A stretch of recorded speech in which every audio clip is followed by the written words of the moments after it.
sebelum memulai pembelajaran pada hari ini, marilah kita semuanya berdoa. Berdoa dipimpin ketua kelas. Ayo, Mukti pimpin. Mukti pimpin.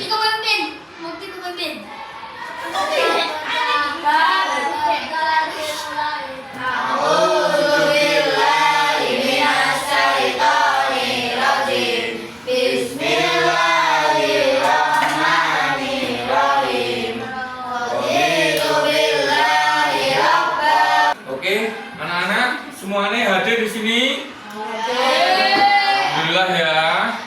Semuanya sehat? Ya. Hari ini Ustaz akan menyampaikan materi Abu Bakar As-Siddiq. Oke? Oke.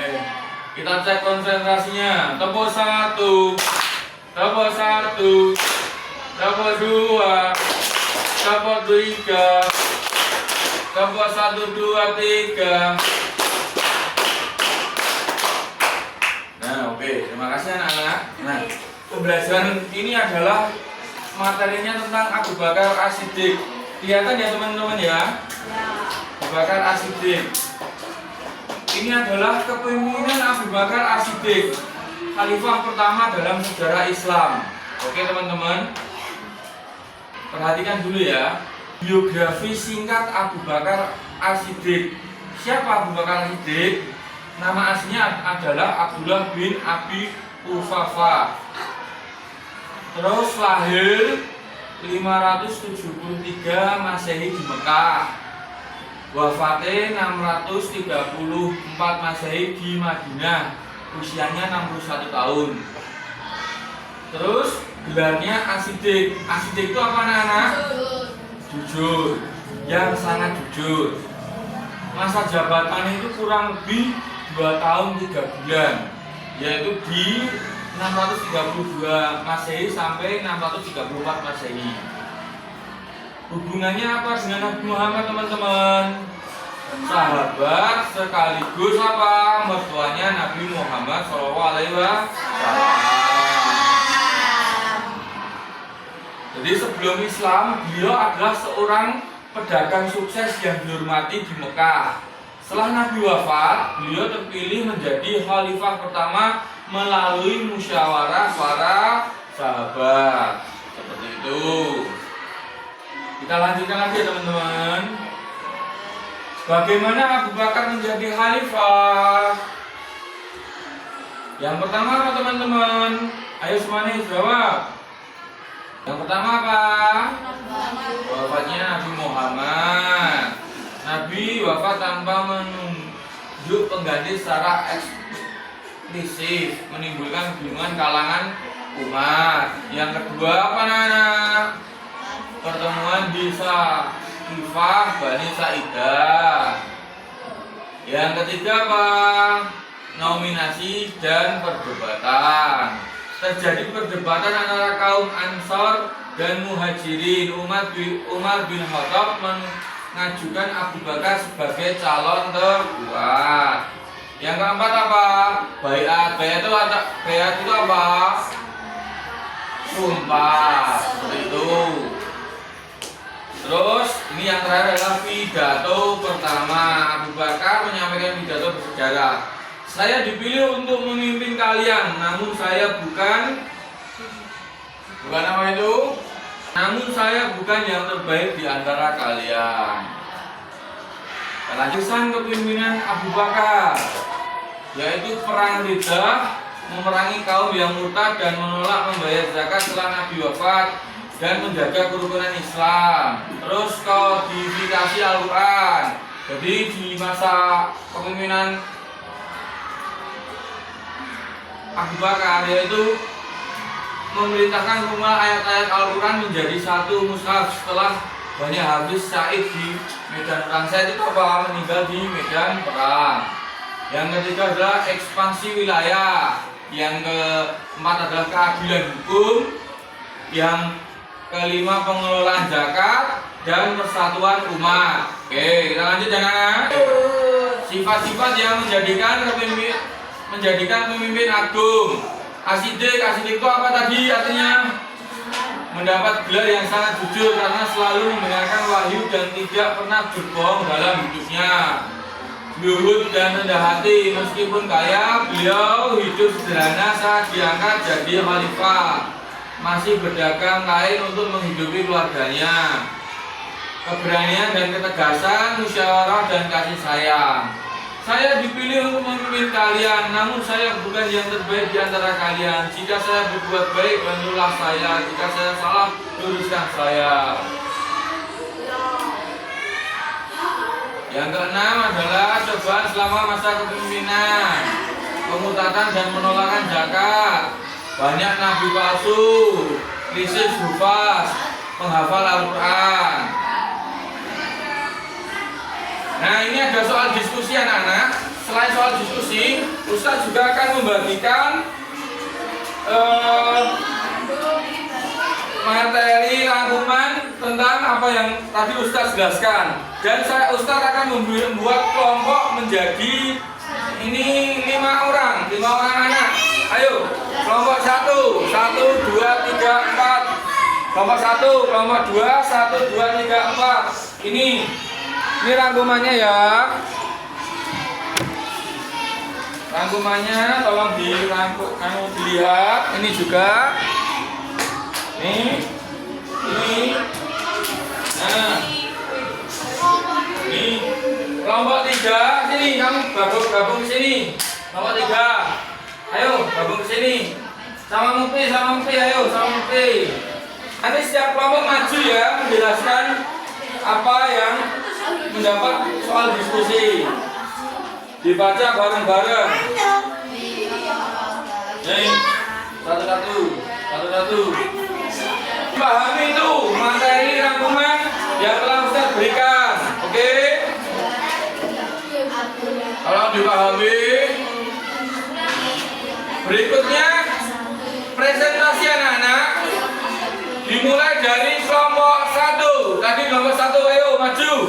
Soal diskusinya itu bisa dijawab dan dibaca, kan? Ayo langsung maju. Sini, di depan sini. Ayo berdiri, enggak apa-apa. Ayo berdiri.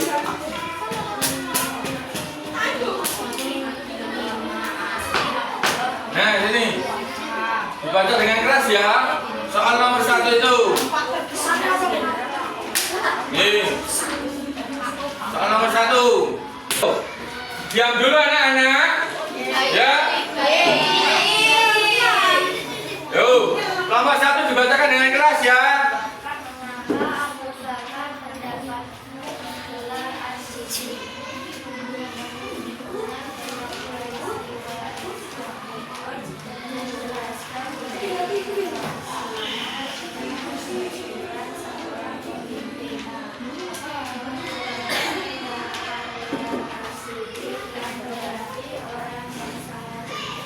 Agak keras.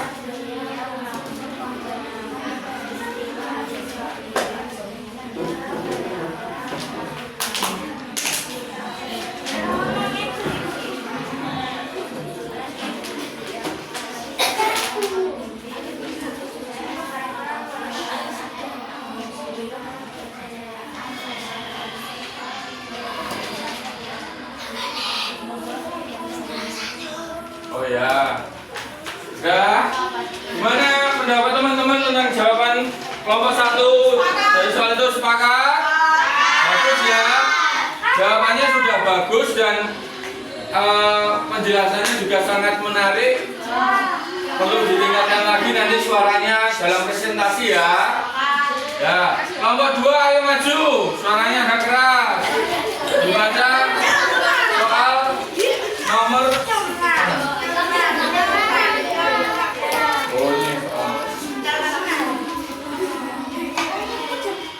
Ayo, diskusi nomor 2, soal diskusi, ayo. Bagaimana proses pemilihan Abu Bakar sebagai khalifah pertama mencerminkan nilai demokrasi dan musyawarah dalam istilah, bandingkan dengan sistem pemerintahan modern. Ayo. Pemilihan Abu Bakar dilakukan melalui musyawarah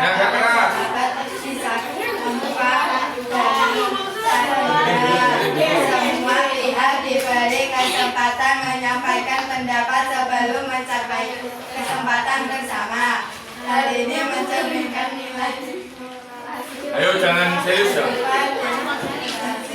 diskusi dan persetujuan bersama. Dalam sistem pemerintahan modern, pemimpin dipilih melalui pemilu, sedangkan pada masa Abu Bakar dipilih melalui musyawarah. Para tokoh umat keduanya sama-sama bertujuan memilih pemimpin yang terbaik bagi masyarakat. Oke, gimana jawaban kelompok 2? Teman-teman sepakat? Ada tanggapan? Tidak?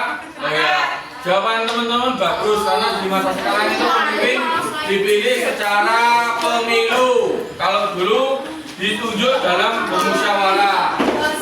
Oke, sekarang kelompok 3 maju, kelompok 3 dibaca dengan keras ya. Yang belum maju tolong didiskusikan soalnya teman-teman. Aufa, Fauzan, Kenan dengarkan. Dari tadi Ustadz mengingatkan kamu terus, tapi kamu hanya seperti itu terus. Apa perlu kamu tak suruh maju di depan? Ayo, dijawab nomor 3. Mengapa Abu Bakar memerangi kaum yang menolak membayar zakat? Dianggap kontroversi oleh sebagian sahabat. Apakah keputusan tersebut tepat? Jelaskan argumen teman-teman. Ayo. Menurut saya keputusan tersebut tepat karena Kakinya. merupakan kewajiban Dek, kakinya, Dek. Islam yang tidak dapat dipisahkan dalam hari keempat. Yang keras dong. Jangan dibiarkan satuan umat dan stabilitas.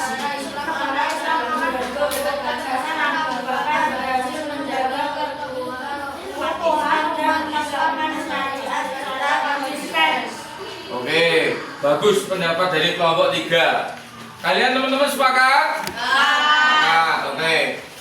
Duduk kembali. Terus presentasi dari kelompok 4 soal tentang nomor 4. Apa dampak terbesar dari perintah kodifikasi Al-Quran oleh Abu Bakar bagi umat Islam hingga saat ini? Mengapa kodifikasi ini disebut sebagai legasi terpenting? Ayo, jelaskan dengan keras ya. 1, 2, 3, ayo. Dampak terbesar adalah terjaganya akal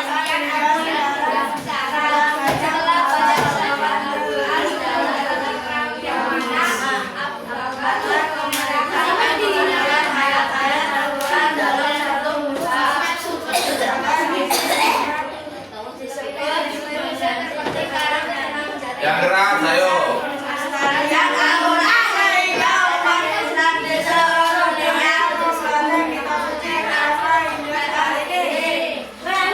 Oke, nah kalau teman-teman kodifikasi Al-Quran itu sangat bagus ya, karena kita bisa membacakan yang sekarang itu, karena dulu di masanya Abu Bakar yaitu menjadikannya kodifikasi Al-Quran sehingga kita bisa membaca Al-Quran dengan baik di sini. Oke, terima kasih kelompok 4. Sekarang yang terakhir presentasi dari kelompok 5. Segera maju, nanti dibaca dengan keras ya. Ya.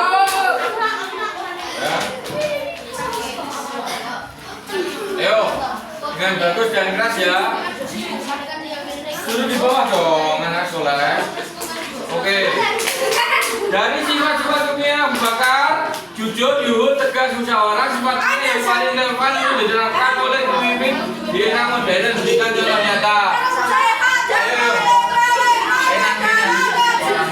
Sifat yang paling relevan adalah kejujuran. Pemimpin yang jujur akan dipercaya oleh masyarakat dan mampu menjalankan amanah dengan baik. Contohnya, seorang kepala sekolah dengan sekolah secara transparan dan melaporkan penggunaannya kepada guru serta wali murid. Dengan kejujuran, kepercayaan masyarakat akan bertindak dan mendukung organisasi lebih mudah tercapai. Terima kasih, jawaban teman-teman sangat bagus sekali. Dari kelompok 1 dan kelompok 2 sampai kelompok 5 sudah menjelaskan dengan bagus. Ini ada kesimpulan yang akan Ustadz berikan. Kesimpulan, Abu Bakar As-Siddiq merupakan teladan pemimpin yang jujur, tegas, sederhana, dan mengutamakan musyawarah. Kepemimpinan berhasil menjaga persatuan umat Islam serta meninggalkan warisan yang penting berupa kodifikasi Al-Quran yang bermanfaat dirasakan hingga sekarang. Oke, terima kasih teman-teman. Tadi Ustadz menjelaskan tentang materi kepemimpinan Abu Bakar As-Siddiq. Kemudian teman-teman menerima penjelasan dari Ustadz. Terus teman-teman juga membaca rangkuman yang Ustadz berikan, dan teman-teman juga menjawab diskusi bersama dalam kelompok dengan baik. Oke, teman-teman, terima kasih untuk pembelajaran hari ini. Pertemuan berikutnya semoga kita bisa bertemu dengan baik lagi dan di kelas yang baik lagi. Hari ini selesai. Terus semangat anak-anak dalam belajar. Semoga nanti dalam ujian anak-anak diberikan kelancaran dan kemudahan. Oke anak-anak, sebelum mengakhiri pembelajaran pada hari ini, berdoa mulai setelah belajar.